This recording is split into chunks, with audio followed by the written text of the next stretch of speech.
साथियों, भारत के इतिहास में जब समाज सुधारकों का नाम आता है तो उन समाज सुधारकों में सूर्य की भांति चमकने वाला एक नाम युग प्रवर्तक महर्षि दयानंद सरस्वती का आता है। महर्षि दयानंद सरस्वती ने 1875 में मुंबई के काकड़वाड़ी आर्य समाज जो स्थान है वहाँ पर आर्य समाज की स्थापना की थी। और आर्य समाज की स्थापना जब की तब उन्होंने आर्य समाज के लिए कुछ नियम बनाए थे, जिन नियमों को आगे जाकर के संक्षिप्त करते हुए जो है कुल 10 नियम रह गए। उन 10 नियमों को आर्य समाज के जो मुख्य नियम है 10 उनको आपके सामने प्रस्तुत करेंगे ताकि आप इस बात को समझ सके कि किस प्रकार भारतीय समाज सुधारकों में महर्षि दयानंद तारों में चंद्र पूर्णिमा के चंद्रमा की तरह से है, या बादलों की बीच में अपने दिव्य स्वरूप को प्रकट करता हुआ सूर्य है, वो किस प्रकार से है और क्या उनके जो 10 नियम बनाए गए वो आप देखेंगे, वो आपको बताते हैं। मित्रों, आर्य समाज का पहला नियम, सब सत्य विद्या और जो पदार्थ विद्या से जाने जाते हैं उन सब का आदि मूल परमेश्वर है। आर्य समाज का दूसरा नियम, ईश्वर सच्चिदानंद स्वरूप, निराकार, सर्वशक्तिमान, न्यायकारी, दयालु, अजन्मा, अनंत, निर्विकार, अनादि, अनुपम, सर्वाधार, सर्वव्यापक, सर्वांतर्यामी, अजर, अमर, अभय, नित्य, पवित्र और सृष्टि करता है, उसी की उपासना करनी योग्य है। तीसरा नियम, वेद सब सत्य विद्याओं का पुस्तक है।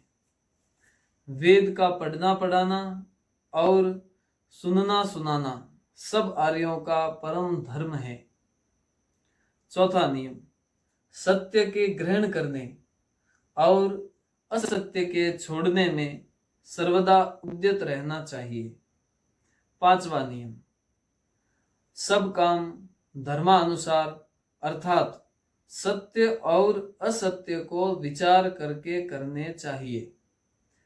छठा नियम, संसार का उपकार करना इस समाज का मुख्य उद्देश्य है, अर्थात शारीरिक, आत्मिक और सामाजिक उन्नति करना। सातवां नियम, सबसे प्रीतिपूर्वक धर्मानुसार यथा योग्य वर्तना चाहिए। आठवां नियम, अविद्या का नाश और विद्या की वृद्धि करनी चाहिए। नौवां नियम, प्रत्येक को अपनी ही उन्नति में संतुष्ट नहीं रहना चाहिए, किंतु सबकी उन्नति में अपनी उन्नति समझनी चाहिए।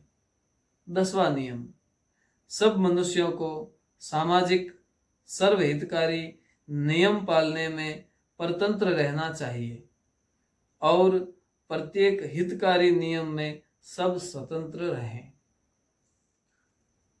तो मित्रों, ये थे आर्य समाज के 10 नियम। और इस 10 नियमों में बहुत ही समाज और धर्म और संस्कृति के लिए विशेष सार गर्भित बातें सारी लगभग आ गई है। और एक मानव समाज के लिए, केवल व्यक्ति विशेष के लिए नहीं, पूरे मानव समाज को, समग्र मानव जाति के लिए ये नियम किसी भी देश में किसी भी समय में एक जैसे लागू होते हैं। तो इन नियमों को जानें, इनको समझें और अपने पालन में लाएं। तो इसके साथ में आपसे इस वीडियो पर आपकी प्रतिक्रिया की अपेक्षा करते हुए आपसे हम जो है अनुमति चाहेंगे। नमस्ते।